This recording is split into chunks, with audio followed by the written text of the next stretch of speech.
시간은 우리가 함께 나눈 로마서 10장 4절부터 15절 말씀을 가지고 누구든지 주의 이름을 부르는 자는 이라는 제목으로 함께 말씀에 은혜 받는 시간 되도록 하겠습니다. 요즘에는 많이 보이지는 않는 것 같아요. 그렇지만 가끔씩 자동차 뒤 트렁크 쪽에 이렇게 물고기 모양이 있고 그 안에 무슨 글씨가 쓰여 있는 마크가 달려 있는 것을 보신 적이 있을 겁니다. 보신 적이 있는지 모르겠어요. 이 마크가 무엇이냐면요, 바로 이투스라고 불리는 우리 그리스도인들의, 초대교회 그리스도인들의 상징이었습니다. 이투스라는 이 물고기 모양의 유래는 다음과 같습니다.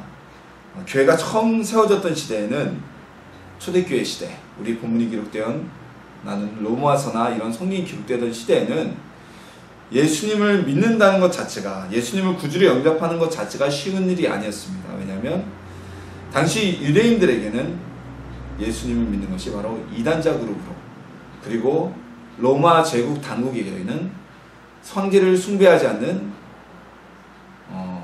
반국가적인 종교단체, 그리고 우상을 섬기며 다신론을 가지고 있던 다른 종교에게는 자신들의 신과 자신들의 우상을 인정하지 않는 배타적인 신흥 종교로 낙인이 찍혀져 있었기 때문입니다. 예수님을 믿는 성도가 그렇게 많지 않았던 초기에는 로마 제국에서, 로마 당국에서 그리스도인들에 대해서 크게 신경을 쓰질 않았습니다. 하지만 교회가 부흥하면서 성도가 급격하게 늘어가고 로마 제국의 곳곳에 교회가 세워지며 복음이 전파되게 되자 이제 로마 당국은 교회와 성도들을 핍박하기 시작했습니다. 가장 큰 이유 중에 하나는 로마에 있어서 로마 황제는 곧 살아있는 신이었는데, 일본이 그러죠. 일본이 신을 천황이라고 그러고, 중국 황제도 그랬죠. 천자라고 그러고, 로마의 황제는 살아있는 신이며 국가의 제의를 주관하는 어떤 국가 제2의 제사장과 같은 역할을 했습니다. 근데 그리스도인들은, 우리 기독교인들은 하나님 외에 다른 신을 섬기지 않습니다. 로마 황제를 신으로 인정하지 않았고, 로마가 행하는 국가 제의에도 참여하지 않고 인정하지 않았습니다. 또한 다신론을 인정하지 않기 때문에 오늘날 우리가 많은 개신교가, 기독교인들이 믿지 않는 사람들, 다른 사람들에게 공격받는 게 그거죠. 왜 너희만 배타적이냐? 왜 너희만 구원이 있다고 얘기하느냐? 당연한 거예요. 우리는 단일신론입니다. 우리는 다원주의가 아닙니다. 그래서 최근에 에큐메니칼 운동이라고 해서 종교 간에 협약을 해야 된다, 소통을 해야 된다는 우리 개신교의 일부, 그리고 카톨릭, 이런 분들의 생각은 우리 성경의 의미와 완전히 벗어난 거예요. 하나님은 오직 하나님이시고 한 분이시고 그 하나님 외에 다른 신들은 그냥 잡신들, 귀신들입니다. 근데 우리 기독교는 예수님 외에, 하나님 외에 다른 신을 인정하지 않았어요. 그러니까 다른 종교를 믿는 대다수의 로마 제국 사람들에게서도 갈등과 분쟁이 일어날 수밖에 없었습니다. 자, 그러자 교회에 대한 핍박이 시작되었죠. 그래서 우리가 쿠아바디스나 아니면 여러 영화들을 통해서 잘 알고 있듯이 예수님을 믿는다는 사실만으로도 핍박을 받게 되고 죽음을 당하게 되는 것이 아주 당연시되게 되었습니다. 함부로 내가 예수님을 믿는다고 당신이 예수님을 믿냐고 말할 수 없는 그런 시대가 도래하게 되었어요. 그래서 성도들 간에는 서로가 예수님을 믿는지 안 믿는지 확인할 수가 없었습니다. 그래서 성도들끼리의, 예수님 믿는 성도들끼리의 통하는 하나의 사인, 암호를 만들었던 것이에요. 그것이 바로 물고기 그림이었어요. 자, 이 물고기는 헬라어로 이투스라고 불렸는데, 이투스. 이투스가 왜 하필이면 물고기가 암호가 됐냐면요, 이 이투스의 각 단어는 이런 뜻이 있습니다. 예를 들어서 예수, 그리스도, 테오스, 휘오스, 소텔. 무슨 말이냐면요, 예수스는 예수님이죠. 크리스토스, 그리스도, 다 아시겠죠? 테오스, 하나님, 휘오스, 아들, 그리고 소텔, 구원자. 이 앞글자를 다 따서 묶으면 이투스가 되었어요. 우리나라 그렇게 많이 부르는 영문자가 많죠. 소파라거나 아니면 우리가 키스트라거나 카이스트라거나 이런 게 다 대문자, 영어 대문자의 약어잖아요. 이렇게 이 각 단어, 예수, 그리스도, 하나님, 아들, 구원자의 앞 단어를 묶으면 이투스가 됐는데, 이 이투스는 당시에 통일되는 헬라어로 물고기라는 단어였습니다. 그래서 이 물고기를 그리면요, 이투스 안에는 예수 그리스도는 하나님의 아들이시오 나의 구원자라는 고백이 포함된 암호였어요. 그러니까 누군가가 성도와 같은 사람을 만나서 땅바닥이나 종이에 물고기를 그립니다. 그래서 상대도 물고기를 그리면 그는 예수님을 믿는 성도였어요. 초대교회 성도들은 이 위기 속에서도, 목숨이 경각에 달린 위기에서도 예수님을 믿고 구원받기 위해서, 구원은 믿음에 지키기 위해서 목숨까지도 걸고 이투스라는 암호표를 만들어내는 그러한 일들을 하였던 것입니다. 모세는요, 율법을 하나님께로부터 받은 사람입니다. 그래서 우리가 성경에 율법에 대해 얘기할 때 항상 율법의 대표자로 모세를 이렇게 칭하게 되어 있어요. 대부분 그렇게 칭하죠. 왜냐하면 모세가 하나님께 율법을 받았기 때문에, 무슨 모세가 뭐 율법의 선포자 이런 거 개념이 아니고, 자, 그래서 모세를 상징의 의미로 많이 나타냅니다. 하나님께서 주신 율법은요, 삶 속에서 우리가 의를 세우는 통로였습니다. 무엇이 하나님이 기뻐하시지 않는 일인지 우리가 깨닫게 되고, 그것만 하지 않으면 우리가 의로운 길로, 구원의 길로 걸어갈 수 있는 이런 통로가 되었습니다. 누구나 율법을 온전하게만 지킨다면 그 사람은 구원을 얻을 수가 있었습니다. 그래서 본문에서 모세는 율법의 의로 살라고 말했다고 증언하고 있죠. 하지만 우리가 로마서 전체를 통해서 지금까지 강의해 오면서, 그리고 우리 스스로의 삶을 돌아볼 때 사람은 결코 율법으로 구원받을 수 없다는 사실은, 율법의 의로 우리가 구원을 얻을 수 없다는 사실은 익히 알고 있습니다. 이미 로마서에 증명되어 있고요. 우리의 삶이 그 사실을 증명하고 있잖아요. 그러나 우리 예수님은 율법의 의로 사람들을 구원하신 게 아니라 율법을 완성시키시고 그 율법의 완전한 마무리가 되신 분이십니다.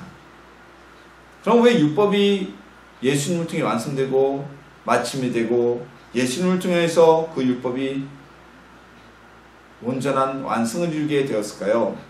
사람의 행실로는요, 결코 구원을 얻을 수 없기 때문입니다.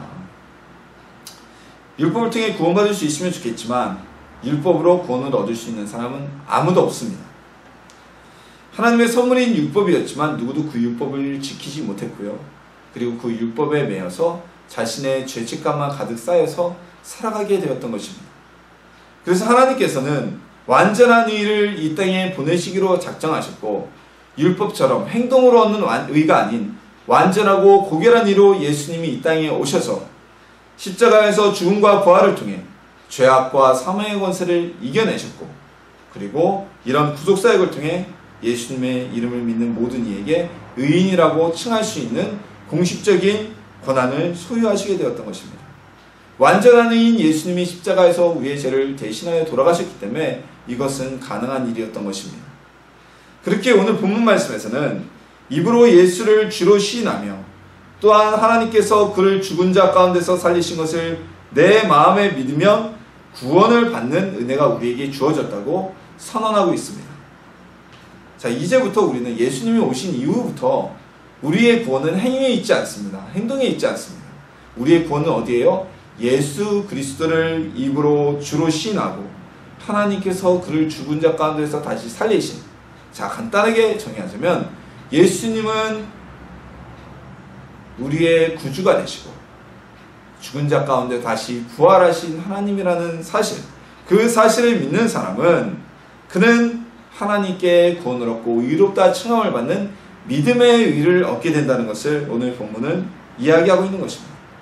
더 이상 삶의 모습과 행동이 우리의 의를 차지하지 않고 삶의 모습과 행동이 틀어졌다고 해서, 달라졌다고 해서 구원을 받지 못하는 것이 아니라 예수님을 믿음으로 의롭다 칭함을 받았다는 것입니다.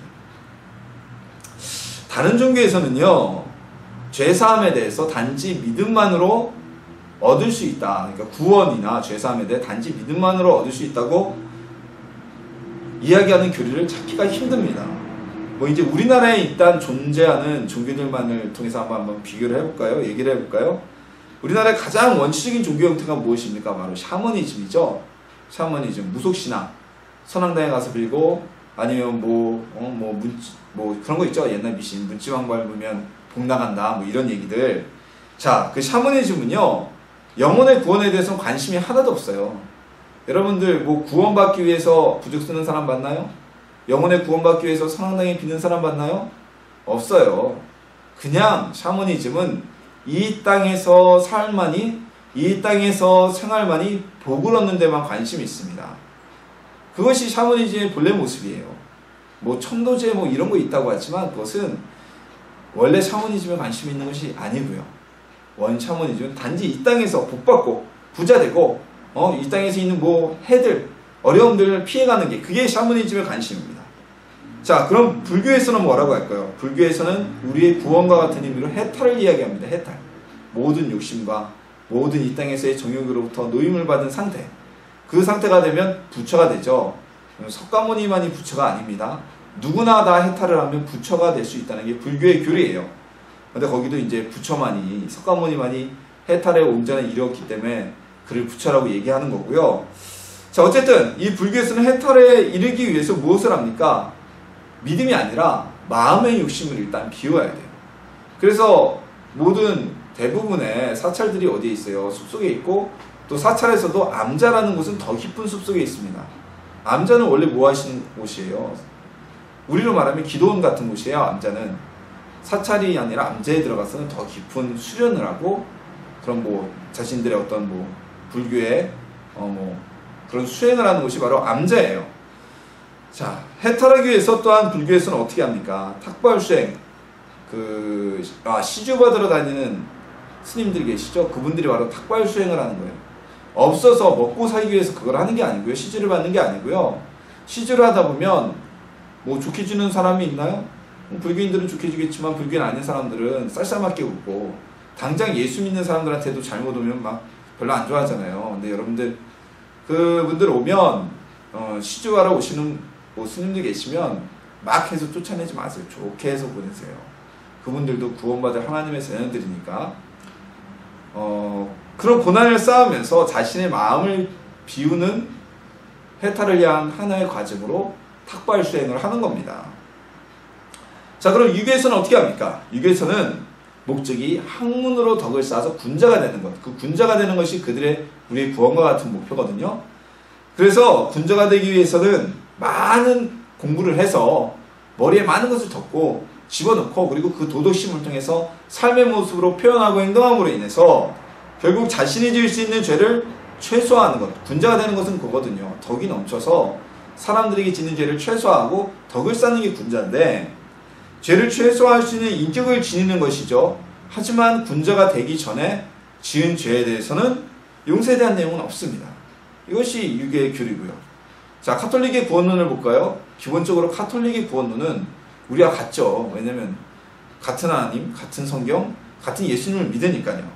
자, 그런데 기본적인 교리 구조는 우리와 같지만 세부적인 부분에 들어가면 구원론과 그리고 우상숭배에 대한 부분, 속죄와 구원론과 우상숭배에 대한 부분이 가장 큰 차이를 가집니다. 그래서 개신교와 카톨릭은 섞일 수가 없죠.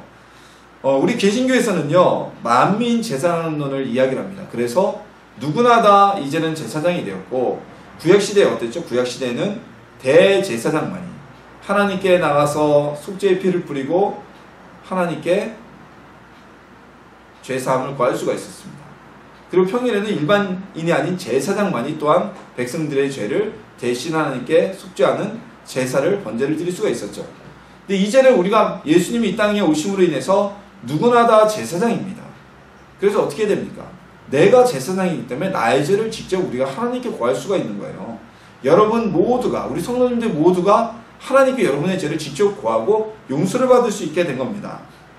근데 카톨릭에서는 그렇지 않습니다. 카톨릭에서는요, 아직도 누군가 죄를 대신 구해야 될 중보자가 필요하다고 얘기를 합니다.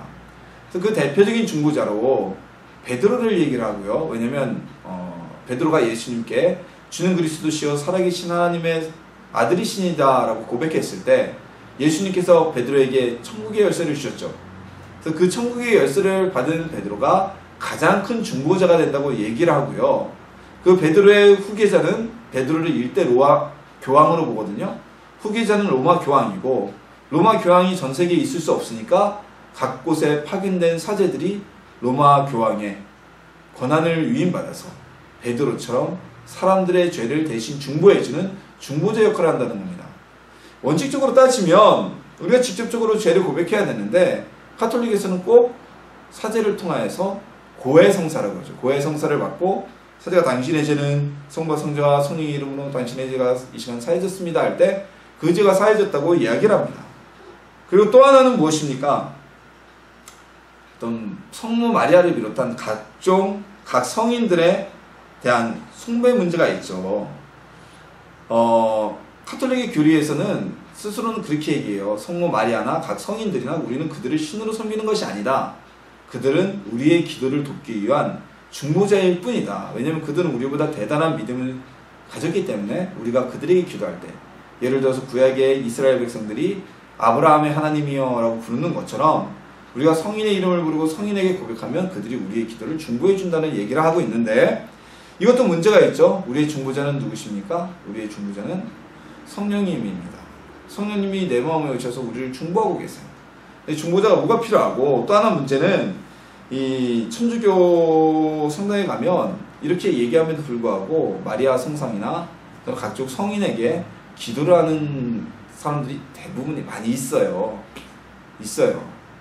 10계명, 제1, 2계명에 아주 정면으로 배치되는 거죠. 너는 나 외에 다른 신을 섬기지 말고, 하나님께서 구약에 보면 심지어는 하나님을 섬긴다고 만들었던 산당마저도 싫어하셨던 분인데, 사마리아에 있는 그 산당마저도, 유대 각지에 세워졌던 산당마저도 기뻐하지 않은 하나님이셨는데, 다른 누군가에게 어떤 이유라도 기도하는 것은 성령지키지 못한 일이죠. 결국으로 카톨릭은 믿음의 구원에 대한 부분이 많이 배제가 되어 있어요.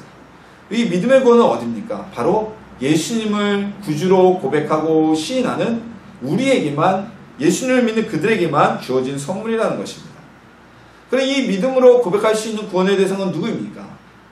누구든지, 어느 사람이든지, 누구에게든지 열려져 있습니다. 우리가 행위로는 구원을 받지 못해요. 우리의 고행으로는 구원받을 수가 없습니다. 우리는 오직 믿음으로만 구원받는 하나님의 자녀들입니다. 믿음으로 의롭다 칭함을 받고 믿음으로 하나님을 기쁘시게 하는 성도들이 되시기를 주님의 이름으로 소망합니다. 오늘 본문 10절에서는 사람이 마음으로 믿어 의에 이르고 입으로 시인하여 구원에 이르느니라고 기록되어져 있습니다. 자, 우리가 누군가를 만나서 가까워지게 되는 과정이 어떻습니까? 보통은 이제 뭐 어떻게 돼서 소개를 받았건 어떻게 우연히 만났건 누구를 만나요? 그럼 일단 그 사람의 말과 행동을 보고 우리가 판단을 하죠. 아, 이 사람은 좀 가까이 하고 싶은 사람이다. 이 사람은 좀 가까이 하고 싶지 않다. 자, 그런 마음이 이제 판단이 됐어. 내가 가까이 하고 싶은 사람이라는 호감이 생기면 그 사람과 이제 대화를 나누게 되죠. 대화를 나누다 보면 신뢰가 두터워지게 되고요. 그리고 신뢰가 아주 두터워지게 되면 때로는 그가 위기에 처했을 때 내 손해를 감수하더라도 그 사람을 구하기 위해 행동을 하는 모습으로까지 발전하게 됩니다. 자, 우리가 예수님과의 신뢰, 예수님에 대한 믿음을 쌓는 과정도 이와 비슷합니다. 우리가 뭐 부모님을 통하였건 아니면 누군가의 전도를 통하였건 내가 태어나면서부터 매일 교회를 다녔기 때문에 아주 자연스럽게 예수님을 만났건 간에 우리가 예수님을 영접하고 믿음이 생기면 우리는 의를 얻게 됩니다. 그리고 마음으로 믿은 우리 마음에 가득 채워진 하나님의 의, 그 의를 입으로 예수님을 시인합니다. 이것은 나는 예수님을 믿는 하나님의 자녀입니다. 나는 예수님을 통해서 구원받은 하나님의 백성입니다 라고 증거하는 것을 의미할 수도 있고요. 그리고 이 사실을 입으로 시인하여 전하는 복음을 전파하는 전도를 뜻하는 것일 수도 있습니다.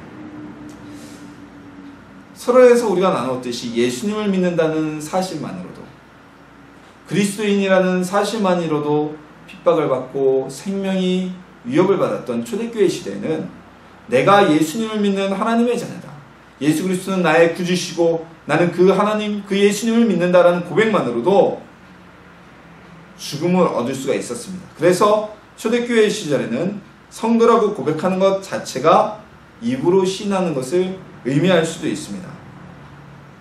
하지만요, 이 믿음으로 시인한다는 것은 또한 전도를 의미하기도 합니다.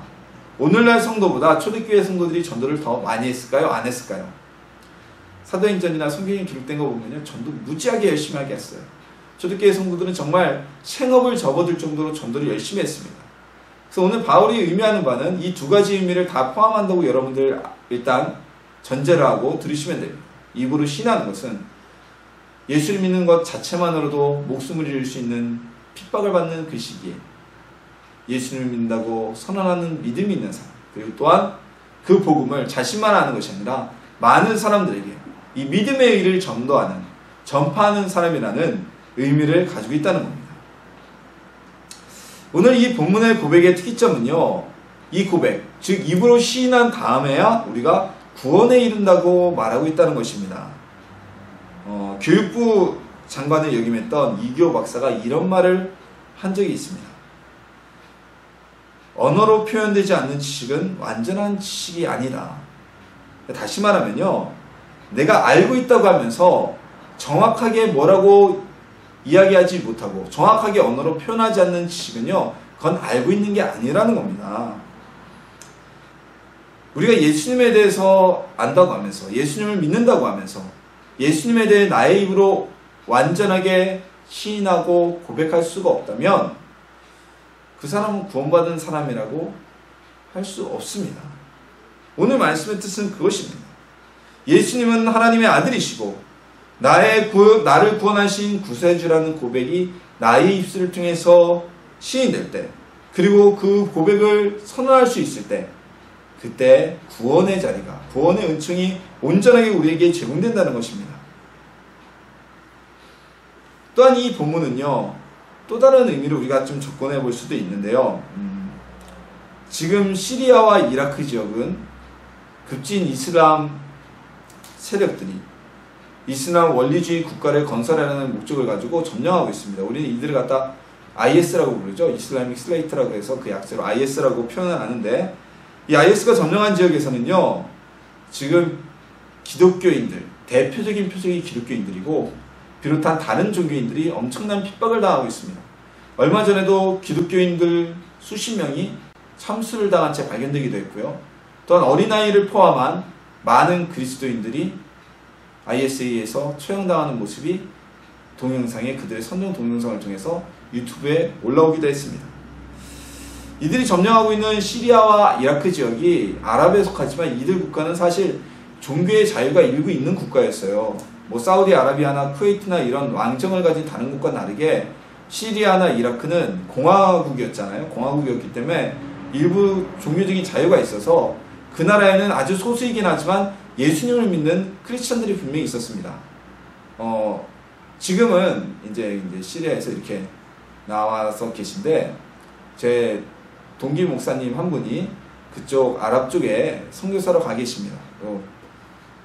그래서 선교사로 가 계신데 시리아에 가 계셨어요. 시리아에 가 계셨는데 그분을 만나서 대화를 나눠보니까 시리아에도 성도들이 있대요. 심지어는 그 나라가 공산주의 국가임에도 불구하고 예수를 믿는 거에 대해서 뭐 내국인 선교는 안 되지만 큰 핍박을 하지 않았다고 합니다. 그런데 이 IS가 점령하면서 그 몇 안 되는 성도들이 다 죽임을 당하고 순교를 당하게 되었어요. 지금 그곳에서는, 또한 북한도 포함해서요, 기독교인들이 내가 예수를 믿는다고 고백하는 말 자체가 목숨과 바꾸는 일입니다. 그들이 내가 예수를 믿는다고 시인하지 않는다면 살 수 있을지도 모릅니다. 하지만 그들은 예수를 믿는다는 고백으로 자신의 목숨과 믿음을, 하나님의 의인 믿음을 바꾸었던 것입니다. 이것은 로마서가 쓰여지는 당시에도 있었던 일이고요. 지금 북한과 IS가 점령하고 있는 지역, 아프가니스탄, 이런 여러 나라에서도 벌어지고 있는 거죠. 일이고요. 불과 수십 년 전에 우리나라에서도 한국전쟁 때 벌어졌던 일입니다. 예수의 이름을 시인하면 그들은 생명을 잃었지만 생명보다 더 좋은 영생과 구원의 은혜를 소유하게 되었던 것입니다. 이제 우리나라에서는 예수님을 믿는다는 말을 꺼리낌 없이 할 수 있습니다. 내가 교회를 다닌다고 해서 누가 핍박하거나 놀리지 않습니다. 여러분, 예수님을 믿는다는 사실을 감추시겠습니까? 그럼에도 불구하고 온라인상에서는 예수를 믿는다는 것 자체가 굉장한 조롱거리와 비난거리가 되는데, 여러분 마음이 믿음이 있다면 입으로 시인하십시오. 그리고 그 시인한 것을 나만이 아니라 다른 이들에게도 전파하는, 아직 그 믿음에 이르지 못한 자들에게 전파하는 하나님의 자녀가 되기를 주님의 이름으로 소망합니다. 우리에게 주어진 하나님의 의인 예수 그리스도, 그 복음이 하나님의 선물인 이유는요, 이 복음이 우리에게 축복의 결정적인 이유가 되는 것은 그 대상에 제한이 없다는 사실입니다. 사도 바울이 로마서를 쓸 때만 하더라도 유대교, 유대인, 기독교를, 예수님을 믿는, 기독교가 그때 아니었죠, 예수님을 믿는 유대인들은 하나님의 선택받은 우리만이 예수님을 믿을 수 있다고 주장하였습니다. 그러나 구약시대 율법과 달리 우리에게 주어진 하나님의 의는, 예수님은 민족과 종교와 신분의 차이를 뛰어넘는 누구에게나 주어진 복음이라는 것입니다. 실제로 로마 시대에는 한 집에서 주인과 노예가 함께 예수님을 믿는 일이 아주 흔했습니다. 만약 복음이 제한 대상을 두었다면 지금 저와 여러분이 복음을 접하지 못했을 것이죠. 아직도 유대인들만이, 소수의 유대인들만이 예수님을 믿고 구원을 받고 있었겠죠. 하나님께서는 그 아들 예수 그리스도를, 완전한 의인 예수님을 이 땅에 보내시면서 누구나 그 예수님을 믿는 자들에게는 믿음의 의를 허락하시고 구원하도록 마음을 먹으시고 작정하시고 계획을 하셨던 것입니다. 그러기에 우리는 예수님을 영접할 수 있었고 예수님을 믿음으로 의를 얻게 되고 구원의 자리로 옮겨짐을 받게 된 것입니다. 이것은 우리가 모든 이들에게 제한을 두지 말고 복음을 전해야 되는 이유가 됩니다. 특정 계층에게만 복음을 전하거나 아니면 특정 인종에게만 복음을 전하는 일이 없어야만 합니다. 모든 이들에게 복음을 전해야 한다는 것입니다. 그렇게 본문에서는 전파하는 자가 없이 어찌 들으리요 라고 말씀하고 있는 겁니다. 우리는 지금도 복음을 전하러 나가야 됩니다. 누구에게든지 복음을 전할 수 있어야만 합니다. 그것이 우리의 사명입니다. 왜냐하면 우리도 그렇게 구원을 받았기 때문이고요. 우리가 입으로 시인할 때 구원에 이르게 된다고 오늘 말씀에서 분명히 우리에게 전해주고 있기 때문입니다. 입으로 시인하고 그 시인한 복음을 아직도 주님을 영접하지 못한 이들에게 전파하여서 하나님의 복음을 전하는 구원의 자리로 인도하고 우리도 구원의 은혜를 받는 주님의 자녀가 되기를 예수님의 이름으로 소망합니다. 이제 우리는 율법이 아닌 믿음의 의로 구원을 받게 되었습니다. 얼마나 자유롭고 행복합니까? 유월절 안 지켜도 됩니다. 맥주감사절 안 지켜도 됩니다. 안식일에 움직이지 않아도 됩니다. 움직여도 됩니다. 마음대로 움직여도 됩니다. 오늘날 우리에게는 안식일 개념이 없죠. 토요일이 안식일이에요. 여러분, 주일은 안식일 아닙니다. 주일 가끔가다 기도하시면서 우리 주일 안식일 허락하시고 이러시는 분이 있는데 안식일은 주일이 아니에요. 토요일이에요. 얘는 이제 안식일 개념이 없어요. 자, 이렇게 우리는 마음으로 믿어 의를 시인하는 모든 사람에게 행위의 제약이 아니라 민족의 인종의 제한이 아니라 신분의 제한이 아니라 누구에게든지 주를 믿고 입으로 시인하는 자에게 구원은 베풀어 주게 된 것입니다. 입으로 시인하는 것은요, 하나님의 아들이신 나의 구원자 되시고 하나님의 아들이신 그 예수님을 믿습니다 라는 고백일 수 있지만 이것은 구원자 예수님을 단순히 나의 입으로 고백하는 것뿐만이 아니라 그 예수님을 세상에 전파하는 것을 뜻하기도 합니다. 사도 바울은 우리에게 주어진 복음이 전파자가 없었으면 어찌 전파되겠느냐라고 이야기하였습니다. 우리가 복음을 전파하지 않으면 어떻게 저들을 구원할 수 있느냐라고 본문을 통해 우리에게 말하고 있습니다. 우리가 복음의 전파자가 되길 소망합니다. 누구에게든지 예수를 주로 시인할 수 있도록 우리의 입술로 주를 시인하고 복음을 전파해서 어느 곳에 가든 아름다운 좋은 소식을 전하는 하나님의 발이 되기를 예수님의 이름으로 소망합니다. 그리고 오늘 이 말씀을 주인공이 되어서 모두 다 믿음의 의로 구원받은 여러분, 입으로 주님의 믿음을 시인하고 그 시인한 믿음을 사람들에게 전하여서 고백하여서 하나님의 사랑받는 주님의 자녀가 되기를 예수님의 이름으로 축원합니다.